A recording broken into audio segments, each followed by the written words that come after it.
आज हम लोग मध्यकालीन भारत का इतिहास देखते हैं और उसका आप सिलेबस देख लीजिए। मध्यकालीन भारत के इतिहास का सिलेबस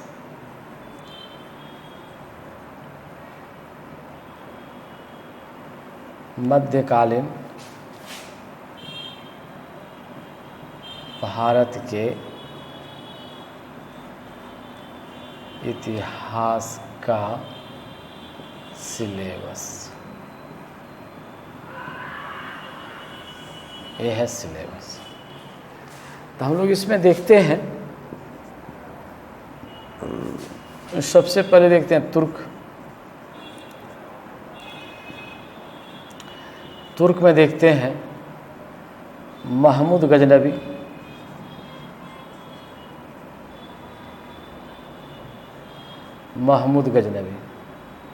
फिर है महमूद गौरी, फिर हम लोग देखते हैं दूसरा में देखते हैं गुलाम वंश, सल्तनत काल, सल्तनत काल है, ये है सल्तनत काल। और सल्तनत काल में हम लोग देखते हैं, सल्तनत काल में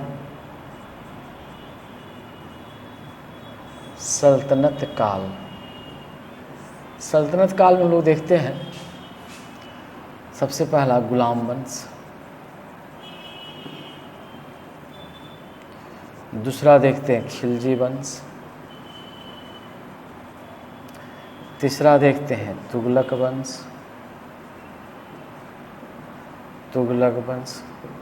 और चौथा देखते हैं सैयद वंश और पांचवा देखते हैं लोदी वंश। तो ये है सल्तनत काल। अब हम लोग देखते हैं मुगल काल।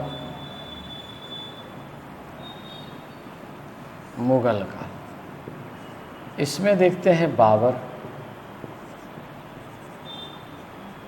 ये है हुमायूं और तीसरा हम देखते हैं अकबर, चौथा देखते हैं जहांगीर, पांचवा देखते हैं शाहजहां, छठा देखते हैं औरंगजेब। चलिए अब हम लोग देखते हैं सूर्यवंश।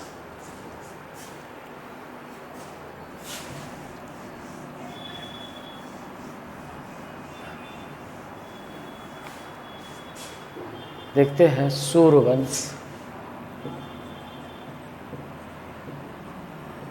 ये है सूर्यवंश।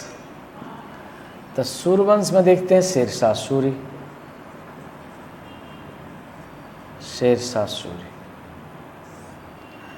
फिर हम लोग देखते हैं मराठा, इसमें देखते हैं शिवाजी,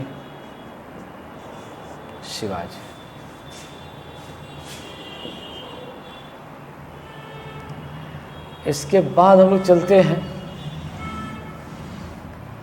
बहमनी,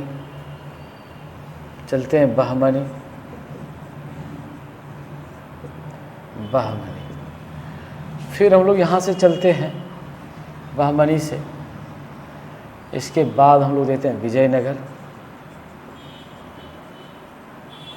विजयनगर, फिर देखते हैं सूफी, फिर देखते हैं भक्ति आंदोलन,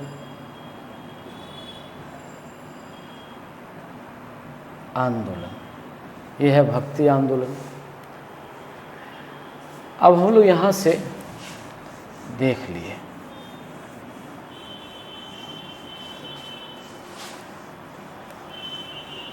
अब देखिए महमूद गजनवी को देखिए।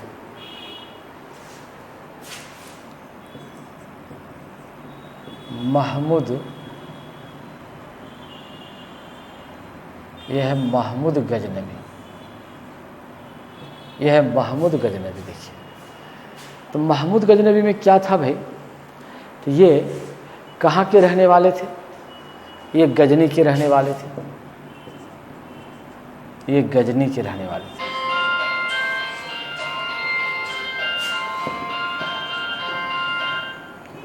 यानी अफगानिस्तान के रहने वाले थे,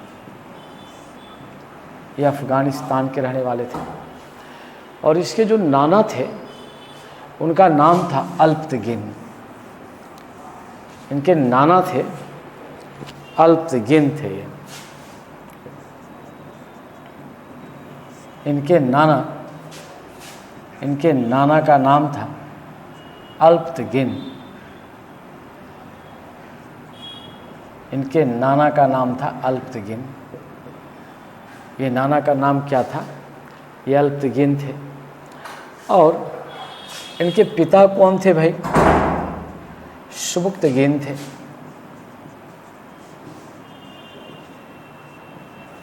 ये पिता कौन थे, ये सुबुक्तगिन थे। ये पिता ये सुबुक्तगिन थे ये।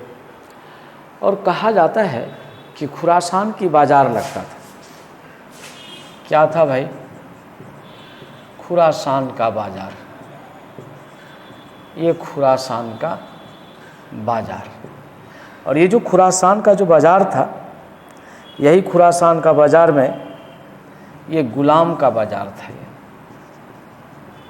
ये गुलामों का ये क्या था, ये गुलामों का ये बाजार था। और यहीं से गुलाम खरीदा जाता था, यहीं से गुलाम खरीदा जाता था। और ये जो गुलाम खरीदा जाता था, तो गुलाम को खरीदने के लिए कौन आते थे भाई, मध्य एशिया से व्यापारी आते थे। ये मध्य एशिया से ये व्यापारी आते थे। तो इसी में अल्पतगिन ने सुबुक्तगिन को खरीदा था। ये सुबुक्तगिन को ये खरीदा था। ये यानी सुबुक्तगिन अल्पतगिन का ये गुलाम था। ये सुबुक्तगिन अल्पतगिन का ये क्या था, ये गुलाम था ये। और बाद में चल करके क्या कर दिया, सुबुक्तगिन की योग्यता से प्रभावित होकर सुबुक्तगिन की योग्यता से प्रभावित होकर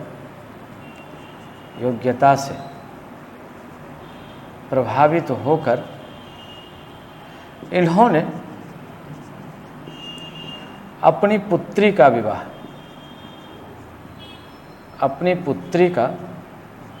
विवाह सुबुक्तगिन की योग्यता से प्रभावित होकर इन्होंने अपनी पुत्री का विवाह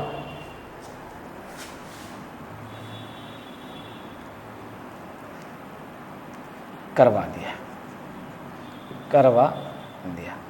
इन्होंने से मतलब यहाँ पर है अल्पतगिन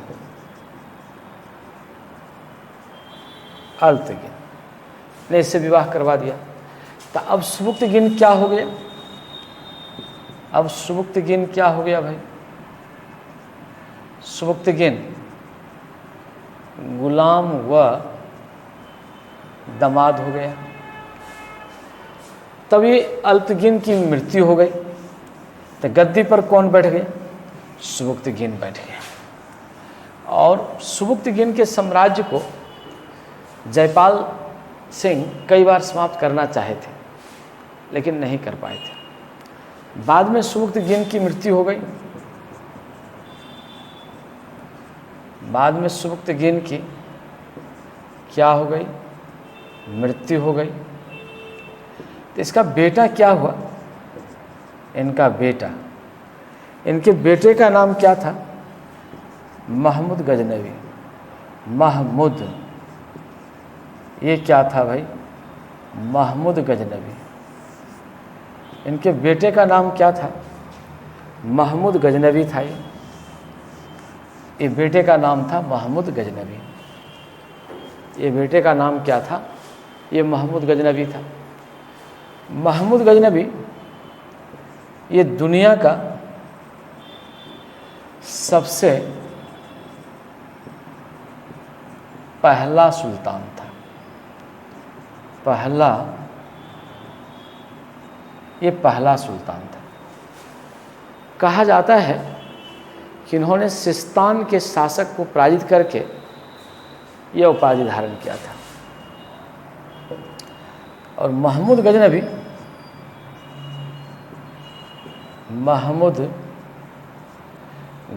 ने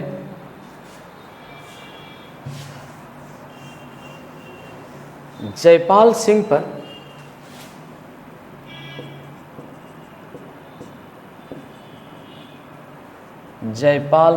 पर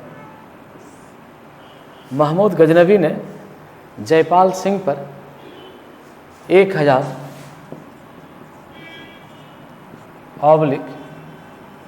1000 ईस्वी में क्या किया? हमला किया। ये हमला किया। जयपाल सिंह क्या हुए? पराजित हुए और सरमोहयावश जयपाल सिंह ये पराजित हुए और सरमोहयावश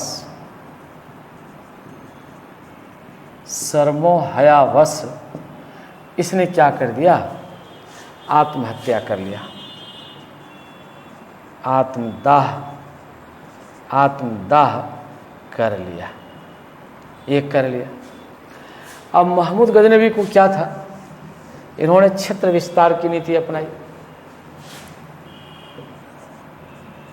इन्होंने क्षेत्र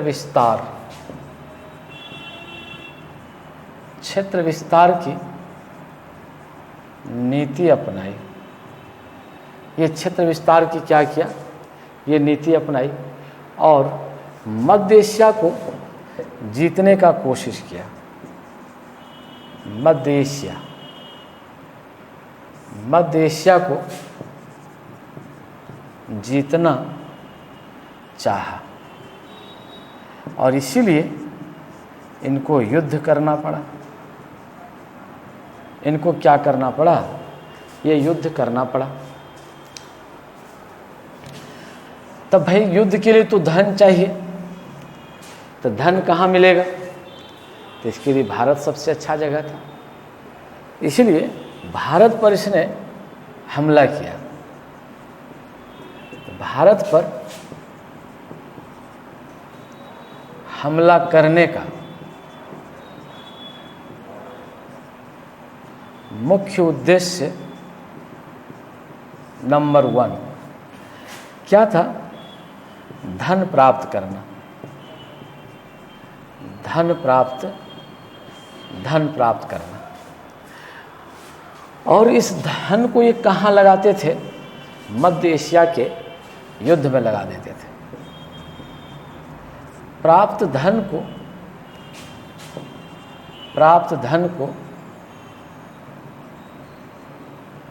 मध्य एशिया के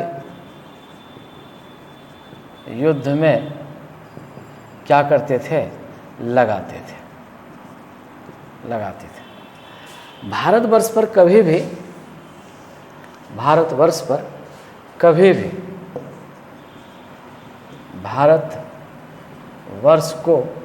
कभी भी इस्लामिक राज्य का अंग नहीं बनाया। इस्लामिक राज्य का अंग नहीं बनाया।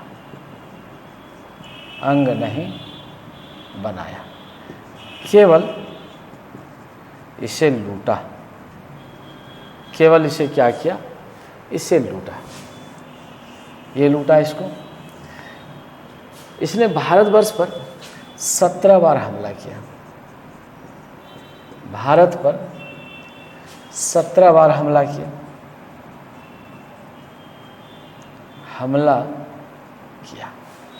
और ये युद्ध लड़ा, वह हिंद का युद्ध लड़ा। वह हिंद।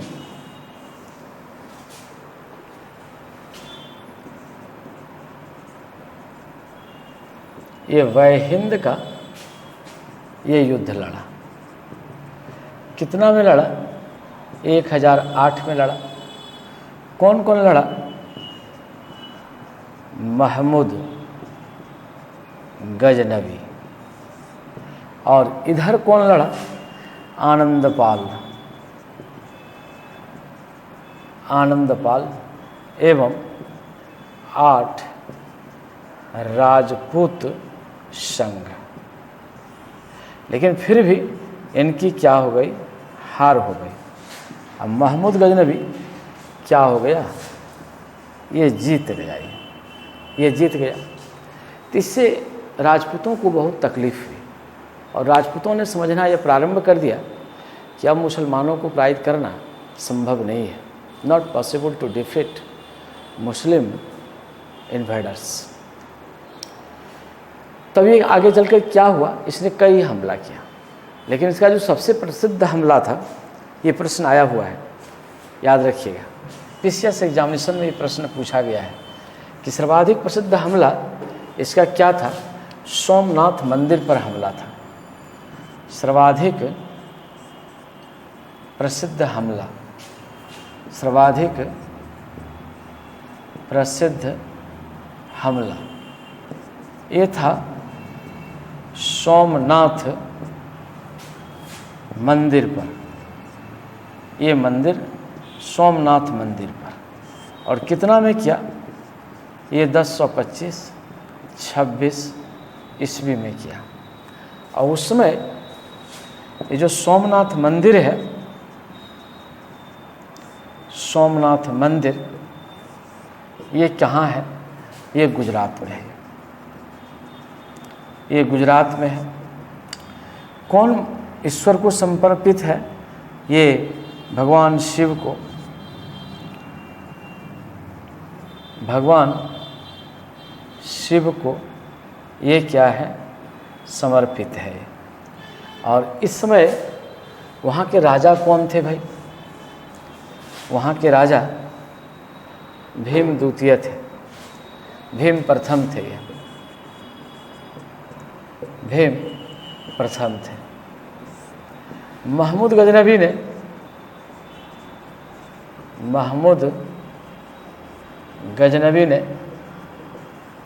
मंदिर को क्या कर दिया? तोड़वा तो नष्ट भ्रष्ट कर दिया, नष्ट भ्रष्ट कर दिया और अपार धन संपत्ति लूट करके ले गए। कहा जाता है कि सोमनाथ की मूर्ति को भी ले गया और गजनी की मस्जिद में इसे तोड़वाकर इनके सीढ़ी पर मढ़वा दिया। अब इसको हम लोग देखते हैं कि इसके बाद जो यहाँ पर चलता है, तो ये इसका अंतिम हमला ये था। अंतिम हमला ये सिंध के जाटों पर था। ये अंतिम हमला सिंध के जाटों पर था। ये सिंध के जाटों पर ये था। और कितना में किया? 1027 ईस्वी में किया। और सिंध के जाटों को क्या करवा दिया? सिंध के जाटों को कत्ल करवा दिया। ये कत्ल करवा दिया। इसके बाद फिर इन्होंने कभी भी कोई हमला नहीं किया। ये विद्वानों के क्या थे? ये सबसे पहली बात, ये क्या थे भाई? दुनिया का सबसे पहला सुल्तान था। दुनिया का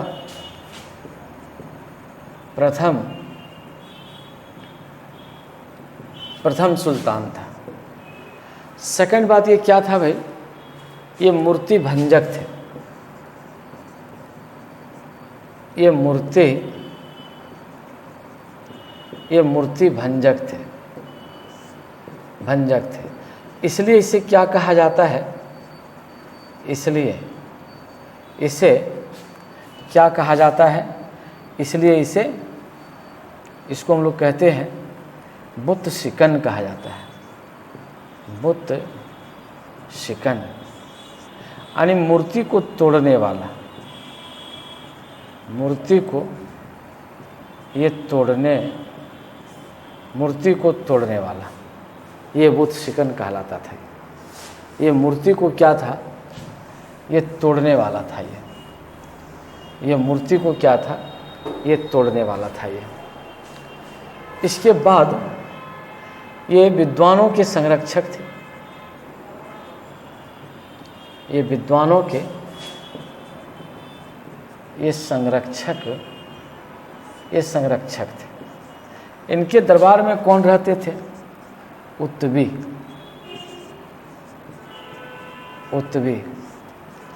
कौन रहते थे?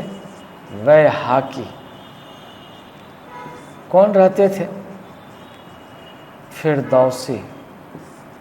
कौन रहते थे? अलबरूनी। तो ये सारे लोग रहते थे। और उत्तवी क्या था इनका?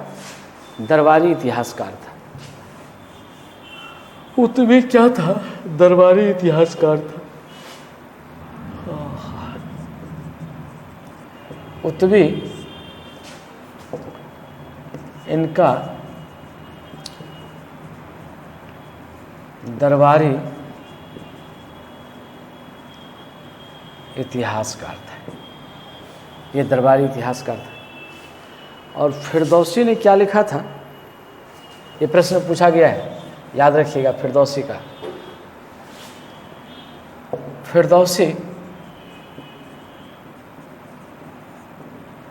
फिरदौसी ने शाहनामा लिखा। शाहनामा लिखा।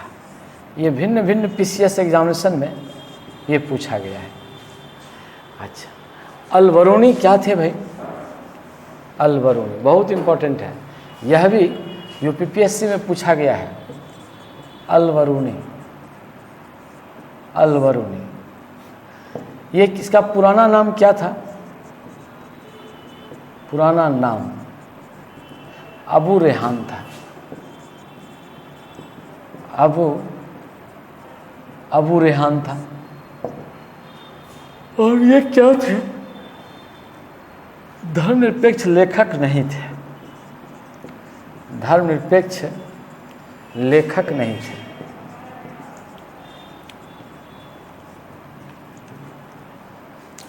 इसने कौन कृति लिखा? अलबरूनी जो लिखा, अलबरूनी ने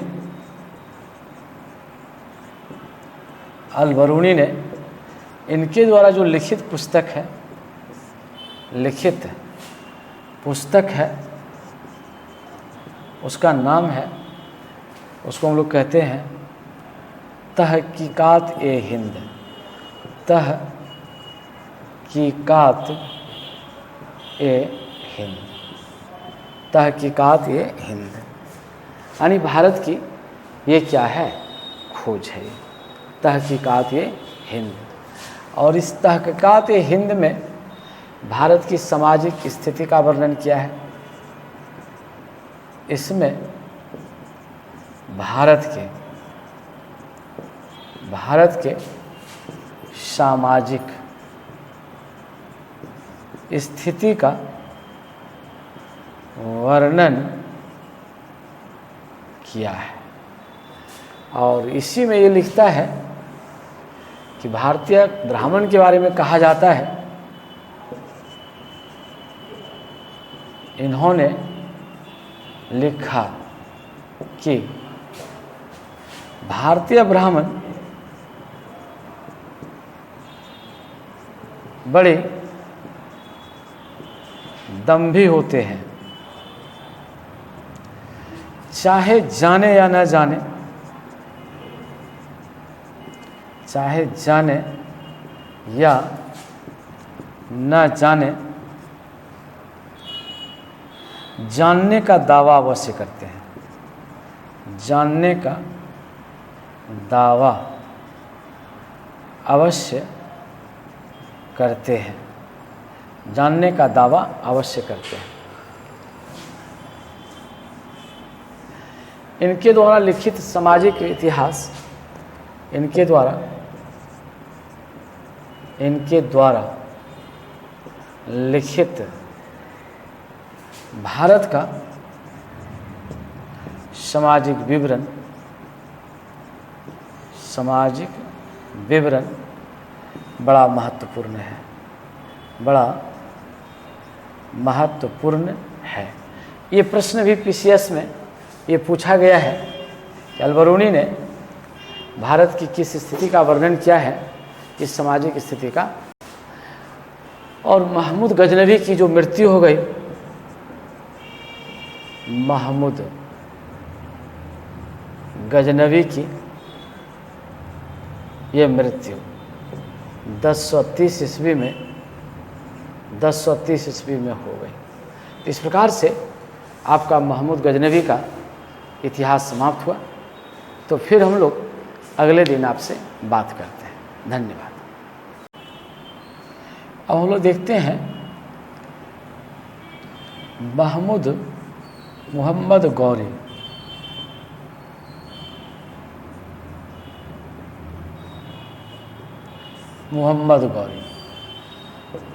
तो ये मोहम्मद गौरी क्या थे? ये भी तुर्क थे। एसिड बंद कर दो। ये भी क्या थे? तुर्क थे।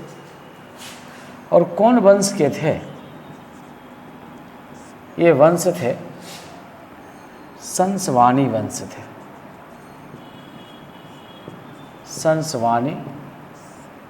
ये संसवानी वंश के थे। और गजनवी कौन वंश के थे? यामिनी वंश के थे।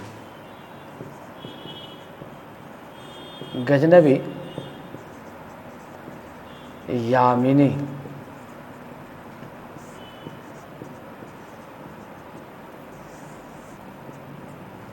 ये गजनवी यामिनी वंश के थे। ये मोहम्मद गौरी संसवानी वंश के थे और गजनवी क्या थे? ये यामिनी वंश के थे। तो मोहम्मद गौरी, तो यहाँ पर अब आपको एक चीज़ यहाँ पर देखना है। यहाँ पर जो हमको देखना है वो क्या देखना है भाई? यहाँ पर देखना है नंबर 1 चीज़ कि गजनवी का हमला, अंतिम हमला, गजनवी का अंतिम हमला ये कितना में हुआ? ये हुआ 1027। अब गौरी का प्रथम हमला,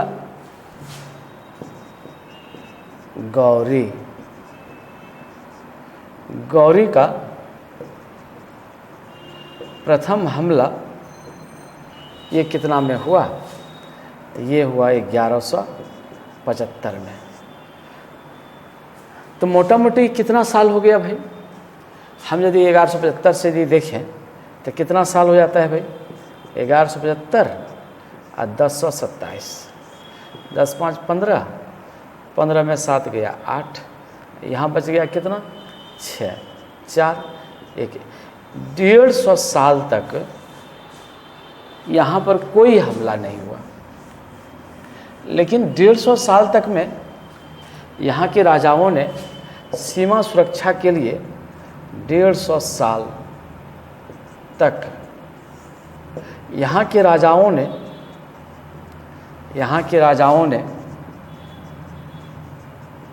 सीमा सुरक्षा के लिए कोई कार्य नहीं किया। कोई कार्य नहीं किया। जैसे का तैसे सीमा खुला ही रहा। परिणाम स्वरूप क्या हुआ? गौरी को मौका मिला और गौरी ने जाकर के भारतवर्ष पर क्या किया? ये हमला किया। तो इसका जो हमला हुआ गौरी का, तो ये हम लोग देखते हैं इनका हमला। तो सबसे पहला हमला इनका हुआ, सबसे पहला हमला ये हुआ 1175 में। और किसके खिलाफ हुआ? मुल्तान के शासक के खिलाफ हुआ। शासक के ये खिलाफ हुआ। ये सबसे पहला हमला 1175 में मुल्तान के शासक के ये खिलाफ हुआ। फिर ये क्या हुआ? 1178 में इसका दूसरा हमला हुआ। 1178 में इनका दूसरा हमला हुआ।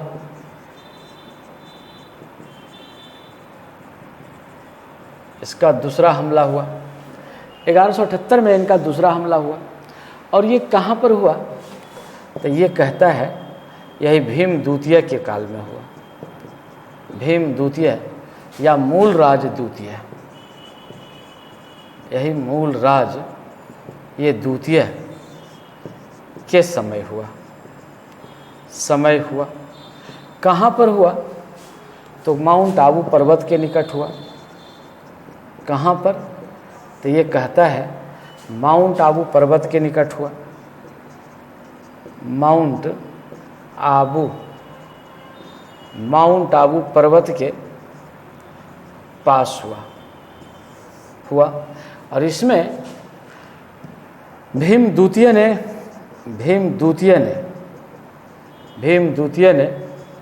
गौरी को पराजित कर दिया। तब फिर इसका हमला कब हुआ? तब ये हमला हुआ 1191 में हुआ। ये कौन हुआ भाई? ये पहले भी हम पढ़ा दिए हैं।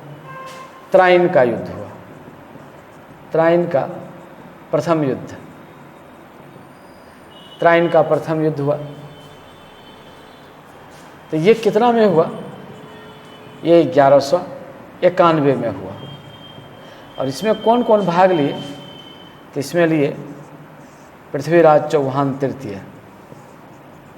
पृथ्वीराज चौहान ये तृतीय।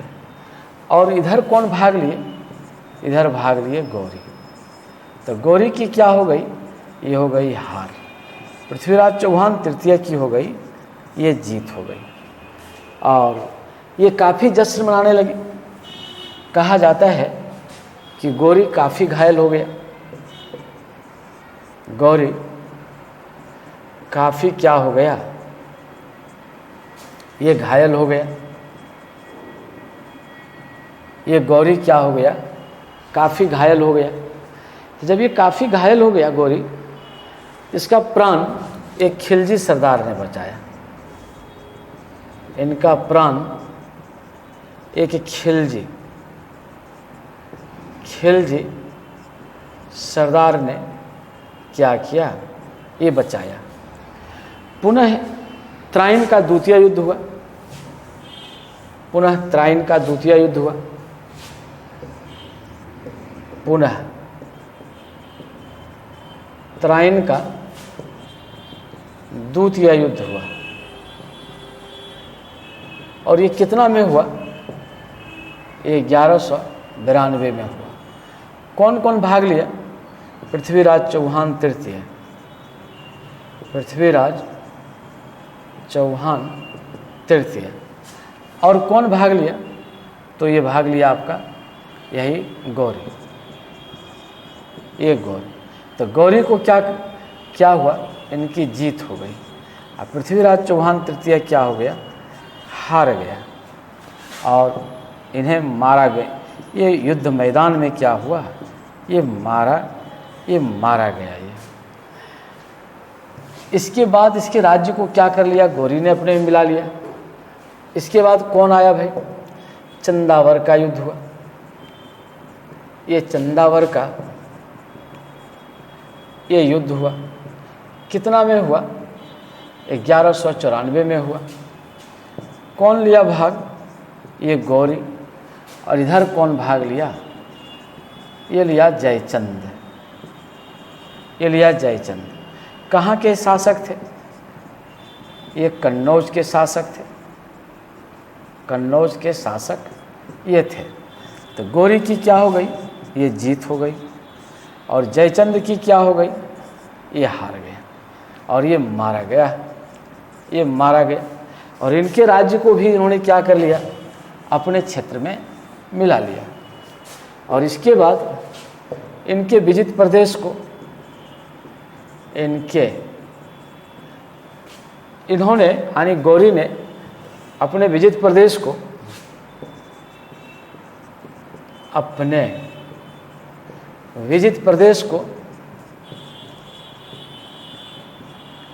गौरी ने अपने विजित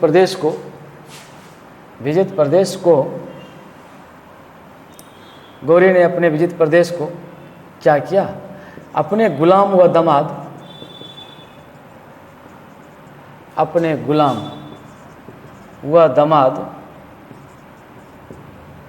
कुतुबुद्दीन ऐबक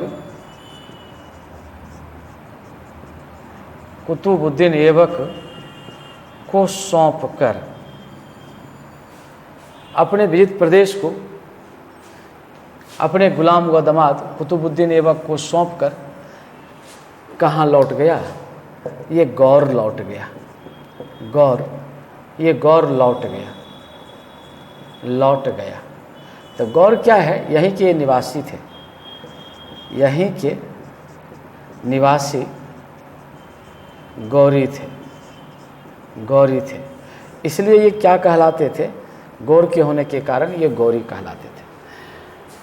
तो अब इस क्षेत्र को कौन देखने लगा, इनका दामाद कुतुबुद्दीन ऐबक देखने लगा। पुनः ये क्या हुआ, पुनः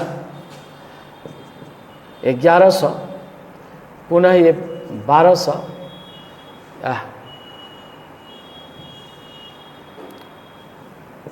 पुनः 1206 में ये क्या हुआ, ये भारत की ओर रवाना हुआ, भारत की ओर रवाना हुआ। तो कौन रवाना हुआ, तो गौरी रवाना हुआ। इनको रास्ते में क्या मिल गया भाई, ये रास्ते में क्या मिल गया, ये रास्ते में क्या है, तो कहता है पंजाब की पहाड़ी के पास, पंजाब के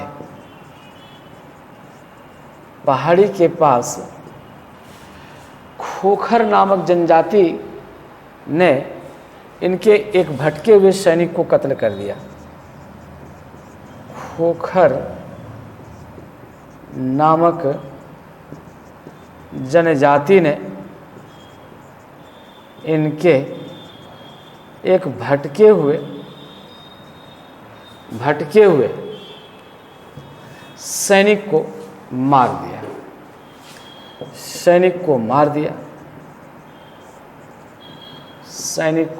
दिया। फलतः इन्होंने क्या करवा दिया, फलतः इन्होंने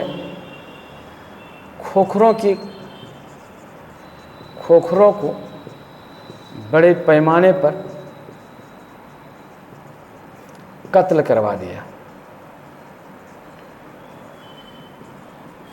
ये कत्ल करवा दिया।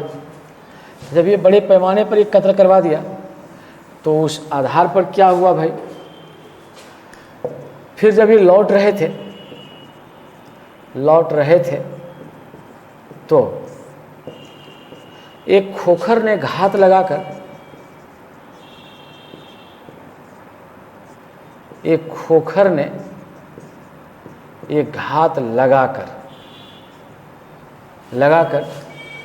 इनके पेट में छुरा घुसेड़कर मार डाला। इनके पेट में छुरा घुसेड़कर मार डाला। 1206 में ये क्या हो गया, इनकी हत्या कर दी गई। इन्होंने एक सिक्का चलवाया था जिस पर लक्ष्मी जी का क्या है, लक्ष्मी का चिन्ह अंकित है।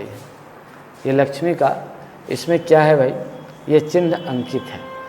इस प्रकार से ये गौरी का क्या हुआ, अंत हो गया।